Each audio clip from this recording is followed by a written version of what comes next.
Alright, so as a little bonus, here's the stuff I got from Memory Lane Comics Part 2 in Wilmington, North Carolina. First up, you did not see it in the video because I had already grabbed it and put it behind the counter. This is Max Ray from the Centurions toy line.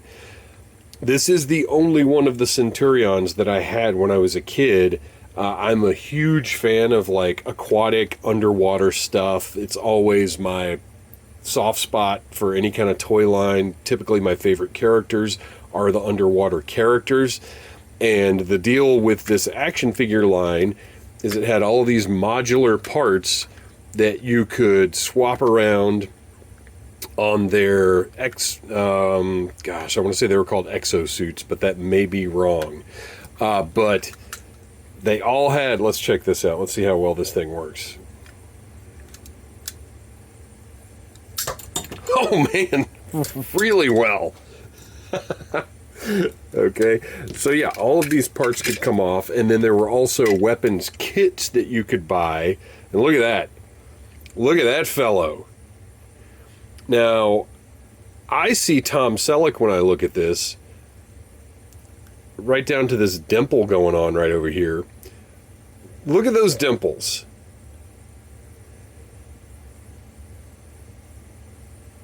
I think beyond a shadow of a doubt, this is a very Selleck-y figure. He's got a little red on the top here. I'm going to try and clean that up. But otherwise, he's in great shape. You can see the tampo on his helmet is in pretty good condition. But the price was definitely right for a complete Max Ray.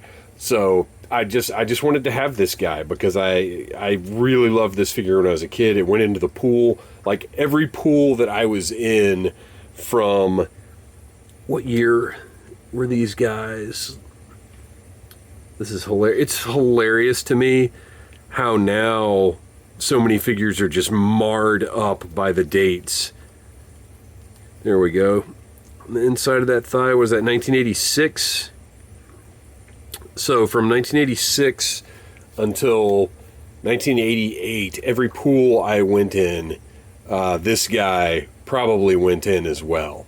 And there were other weapons kits you could buy that added on to him, like big, and I got to get those. I didn't have them when I was a kid, but now I've got him. I got to get everything that goes with him. But that's all I need from the Centurions line.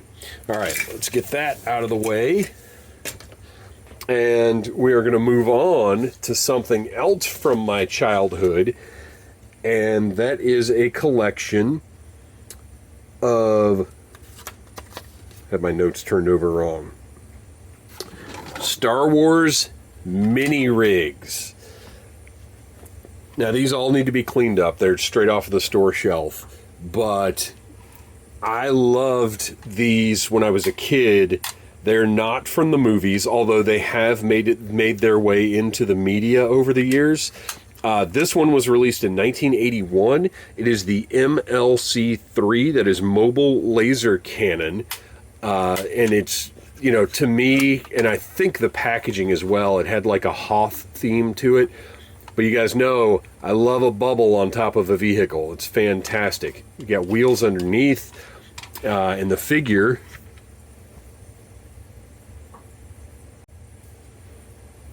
goes right in there. Akbar might not have been the best choice, but he was the one I had handiest. So you load your figure in there, and look at that.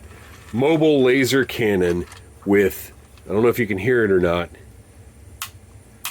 Oh, you can definitely hear that. Nice little ratcheting joint in those cannons. So that is the first one, also from 1981. We'll just set it right up here, because why not? Also from 1981, the MTV7, which... MTV certainly didn't mean, well, it doesn't mean now what it meant later. It certainly didn't mean to me in 1981 what it would come to mean. You know, sort of based on the AT-AT a little bit. It's got a pivoting turret, but what was wild about this thing is these spring-loaded wheel fixtures that it has that in theory allow it to go on any terrain. just a great little fun toy, and I love that these toy designers got to go a little wild and just make up these crazy things for kids to go and play with. And the whole idea behind these mini rigs was that they were a price point that anybody could get and have some vehicles to go with their Star Wars figures. All right. And then also from 1981, the PDT-8 Personnel Deployment Transport. So this one actually has a lot more moving parts. It's got a couple of pivoting guns. It's got these really cool VTOL type turbines on the side. And then it's actually got little doors that open up to allow, and this was, and again, I think the packaging kind of played this story out, but for me, this was Lando Calrissian's like a little personal limo. The cloud car driver would be back here, and you can see you've got little foot pegs back here. So your pilot, which would, like I said, would be, in my case, the cloud car pilot, would be back here controlling the vehicle, and Lando would be in the front being driven around Cloud City. Just a really cool, fun little vehicle. Not much to it. You're not going to have great adventures in this thing, but it expanded the world of Star Wars and what you were able to do with your play. All right, and then got a couple more here. In 1982, we got the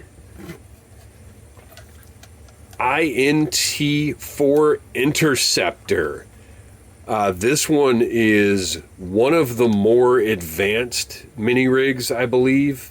Yeah, we're losing some stickers a little bit. I might get some repro stickers, I'm not sure. But again, the prices on these were great. I couldn't pass them up. But what's cool about this, we'll go ahead and put Akbar inside here.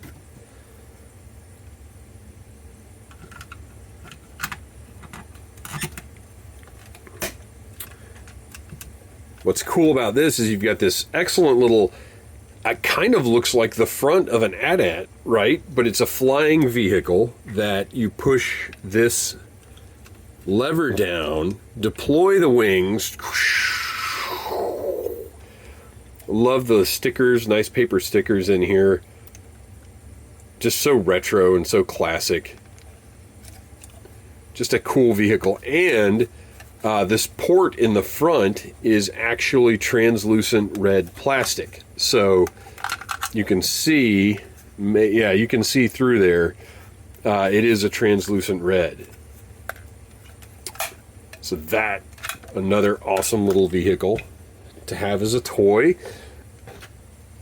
And I also picked up the AST-5 Armored Sentinel Transport. This one was one of my favorites, and again, it just feels like something that it's just a great toy. So this thing, we've got two, oh wait, listen again.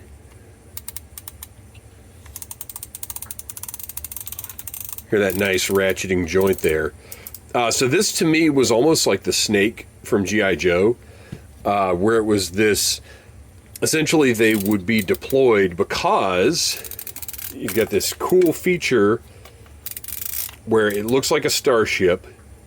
So it would be this pod that would get deployed into space and then dropped off at a defensible location, and it just kind of sits with these laser cannons that can go, around any direction. And then the hatch opens up. You've got a little control panel inside, and you put your whoever in here. Look at that. How great is that? Nice clear, crystal clear windows in there. And Akbar is ready to defend the position from the evil empire. Although I do believe this vehicle was aligned with Jabba somehow. And then finally, just because I already had this one, but since we're looking at mini rigs, I'll go ahead and share it here. I bought this one from Second Chance Toys in Georgia.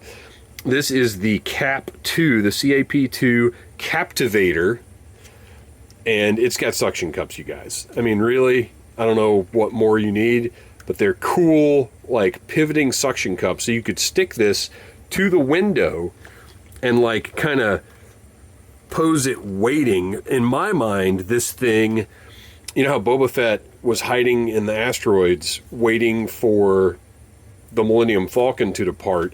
This thing is a, you know, it could stick to a wall or an asteroid or wherever and just wait. So this was a bounty hunter vehicle to me, and especially because, well, first of all, another bubble. We open that bubble up, drop Akbar inside. He's ready for whatever mission. He may not quite go in there because his arms are a little too wide. But that's okay, because what we need Akbar for is to be captured by this thing. The spring-loaded capture claw in the back. So that was, to me, this was just a bounty hunting vehicle.